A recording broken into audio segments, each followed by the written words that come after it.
Before we have a look at William Kabogo's sentiments, let me say this.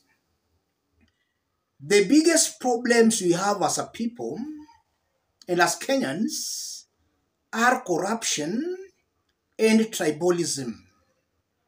The day Kenyans will defeat these two vices, Kenya will be a great place to live in. Corruption and tribalism. And it's also very unfortunate that the ground is encouraging leaders to steal and to divide them along ethnic lines. A leader will steal, but when pushed to account, the same leader will run to the people saying, our community is being targeted. And the people will defend that corrupt leader. I've always maintained in this forum on several occasions that the dirtier you are in Kenya, the more appealing you are to a section of the Kenyan population. There is a section of the Kenyan population. The dirtier you are, the more appealing you become to them. We've seen rapists being elected into office in Kenya. Kenyans, it's either you change or you perish. Just 2 years ago, we warned Kenyans here about William Ruto. They went ahead elected Ruto. The same people who elected Ruto are now crying out for help and cursing Ruto. And it's very unfortunate that the same people, instead of having learned a lesson from Ruto, they have not yet learned any lesson. They are still talking of Rigathi Gachagua. They are still talking of Rigathi. Yes. Who bewitched Kenyans? Let's have a look at William Kabogo. By supporting Rigathi Gachagua's impeachment process, we are sending a clear message that no one is above the law, regardless of their position. William Kabogo Gitau, 11th October 2024. I want us to put those remarks by Kabogo into perspective for Kenyans to understand where the truth is. If you are watching us but you have not yet subscribed, subscribe, give the video a like. Let's proceed. Give a man power and you will know his true character. In the 2 years Rigathi has been serving peacefully as a deputy president, he has been tested and we have seen Rigathi Gachagua's true character. We have seen a very bossy personality, a man drunk with power, very arrogant, and very revengeful kind of a person. We saw how he talked when they were being sworn in. We saw what happened at Uhuru Kenyatta's Northern Farm. We saw what happened last year during the opposition demonstrations. Rigathi was waking up very early in the morning, going to his office just to coordinate on how innocent opposition supporters were going to be dealt with. All these things Kenyans should not forget. Those have been part and parcel of Rigathi Gachagua's track record. Rigathi danced himself lame before the real dance. Tables have now been turned against him. He wants now the people to sympathize with him. The same people he was persecuting as the deputy president, he now wants Kenyans to sympathize with him. I repeat, Kenyans should not make a mistake of sympathizing with Rigathi Gachagua. Rigathi represented bad ethnic politics, where I believe that for him to succeed in consolidating the mountain, he had to isolate other communities as he advanced the interest of his own community. So Rigathi Gachagua had no problem isolating other Kenyan communities for him to advance his ethnic political interests. That's why Rigathi Gachagua should not be sympathized with.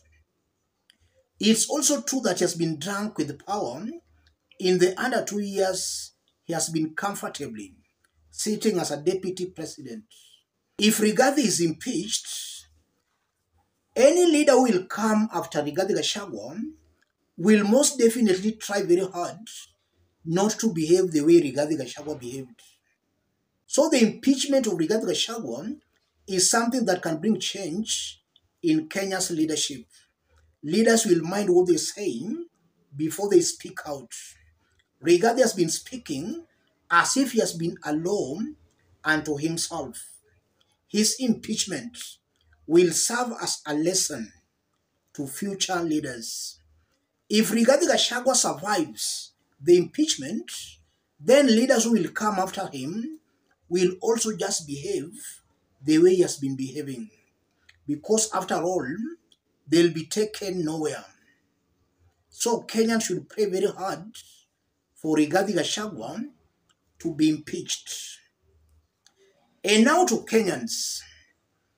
It's very clear Rigathi Gachagua represents the bad Kenya. A Kenya we are all trying to run away from. A Kenya full of tribalism. A Kenya where leaders can actually use the people for their own personal interests. It's true, Rigathi is using the mountain for his own political interests. And by the mountain agreeing to play into Rigathi Gachagua's games, the mountain is clearly isolating itself from the rest of Kenyans. So the mountain should not play to Rigathi Gachagua's games. The mountain must unite with other Kenyans in sending a very strong warning and a very strong message that tribalism is not something that should be encouraged or should be worshipped. So all Kenyans should and must support the impeachment of Rigathi Gachagua. And also for those who still don't know Rigathi, this is a man who served as a Dion. From what we have gathered, this man was sacked because he mismanaged relief food. Some people are saying those are politics. We remember before Kenyans voted in Ruto, Ruto's track record was out in the public domain, but some Kenyans still said all those were just politics. Kenyans this time around should be serious. Rigathi's track record is out. This is a man not fit holding a public office. And I repeat, if you compare Rigathi and William Ruto, if Rigathi has not even become the president, and already we are seeing all this about him, what if Rigathi becomes the president? Rigathi is a worse off version than even William Samoei Ruto. So Kenyans should be serious. And now why is it that all these mountain leaders are dumping Rigathi Gachagua? What do they know that Kenyans don't know?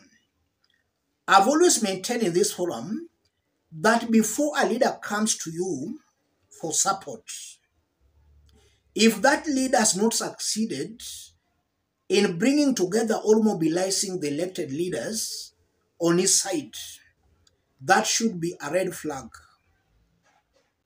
These leaders, they know one another. In the last parliament, Rigathi was a member of parliament. So there are MPs currently in parliament who served with him. If those leaders who served with him and know him properly cannot support him, why must you, somebody on the ground who does not even know Rigathi, why must you support him? If those who knows him cannot support him, why must you support him? I've always maintained that before you support a leader, make sure that leader is being supported by those who knows him. That one should be very clear to Kenyans. If you see a leader not being supported by his or her colleagues, then that leader has got some serious issues. Either is too bossy, very arrogant, or is just something else. That should be a red flag. As I conclude, if you look at all successful leaders in Kenya, before they reached where they are, already they were being supported by their people and leadership in their areas. Why is it that all leaders, both elected and non-elected, are rejecting Rigathi Gachagua?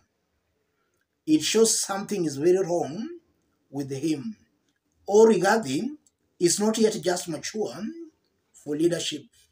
So he must first of all mature before he offers himself to Kenyans. And from what we are seeing with the William Ruto's role, Ruto was also not yet mature for national leadership. And Kenyans should learn a lesson on how William Ruto is ruling. Elect only people who are ready. Elect only people who are ready for national leadership.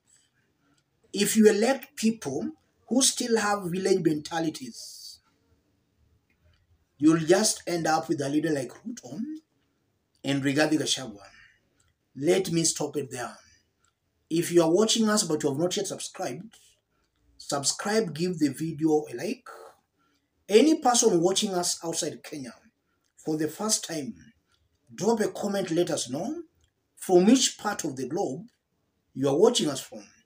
If possible, subscribe, give the video a like. Thank you.